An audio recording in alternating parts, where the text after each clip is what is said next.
Assalamu alaikum, hello, tupike ile nyama mlikuwa mkiomba sana recipe yake sawa.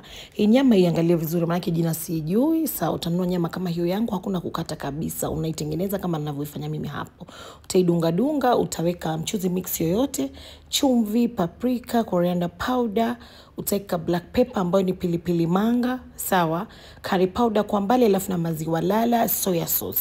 Usisahau na coconut oil, unaweza kuweka olive oil ama ghee ama mafuta ya kawaida. Tuchanganya vizuri kama hivyo. Unaweza kuweka overnight ginger garlic paste, usisahau. Unaweza kuweka overnight ama yani like 1 hour itakuwa chonjo. Weka mafuta nazi alafu anza kuigeuza hapo.